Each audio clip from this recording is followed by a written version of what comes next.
आज भारत के संविधान निर्माता डॉक्टर भीमराव अंबेडकर की जयंती है। डॉक्टर अंबेडकर ने पूरे जीवन समाज सेवा की। उन्हें भारत के सर्वोच्च नागरिक पुरस्कार भारत रत्न से भी सम्मानित किया गया है। बाबा साहब के जीवन से जुड़े कई ऐसे किस्से हैं जिनमें सुखी और सफल जीवन के सूत्र बताए गए हैं। अगर इन सूत्रों को जीवन में उतार लिया जाए तो हम कई समस्याओं से बच सकते हैं। उसी कड़ी में आज अखिल भारतीय सफाई ट्रेड यूनियन के प्रदेश अध्यक्ष मगन झाजोर द्वारा अंबेडकर जयंती पर नगर निगम सफाई कर्मचारियों का सम्मान किया गया। वहीं अध्यक्ष ने हमें बताया कि हमारे संगठन में सेवानिवृत्त अधिकारी शिक्षा की दिशा में ले जा रहे हैं। हमने उनका सम्मान किया है। हमारे सफाई कर्मचारियों के बच्चे जो डॉक्टर, इंजीनियर, कुछ बच्चों ने खेलों के उसमें स्वर्ण पदक प्राप्त किया है, हमने उनका सम्मान किया है।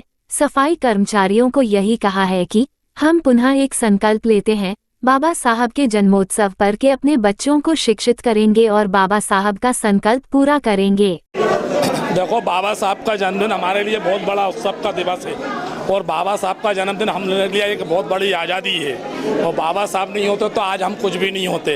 इसलिए उसमें हमने हमारे जो प्रतिभा सम्मानीय जो हमारे सेवानिवृत्त हुए बड़े अधिकारी जो बाबा साहब से शिक्षा दीक्षा का उद्देश्य जो दिया था, जो इस काबिल हुए वो सेवानिवृत्त, तो हमने उनका सम्मान किया है। जो हमारे संगठन में निरंतर हमारे पदाधिकारी शिक्षित और शिक्षा के उसमें हम प्रचार करके पूरे मध्य प्रदेश संपूर्ण सफाई कर्मचारी के बच्चों को एक शिक्षा की दिशा में ले जा रहे हैं, हमने उनका सम्मान किया है। हमने प्रतिभाओं के सम्मान के साथ कुछ हमारे वाल्मीकि समाज के और या सफाईदारों के बच्चों जो डॉक्टर, इंजीनियर हो गए हैं, कुछ मजिस्ट्रेट हो गए हैं, कुछ खेल के उसमें फिर बच्चियों ने बढ़िया योगदान और स्वर्ण पदक लिए हैं। हम उन्हीं सबका बाबा साहब के जन्म उपलक्ष्य में सम्मान किया है और एक सम्मान के साथ हमने उनको फिर और अन्य बच्चों को, सामाजिक लोगों को, सफाईदारों के बच्चों को और सफाईदारों को, संगठन के लोगों को यही कहा है कि हम बाबा साहब के जन्म उत्सव पर एक संकल्प लेते हैं, पुनः हमारे बच्चों को शिक्षित करेंगे और उन्हें उनको शिक्षित करने के बाद बाबा साहब का संकल्प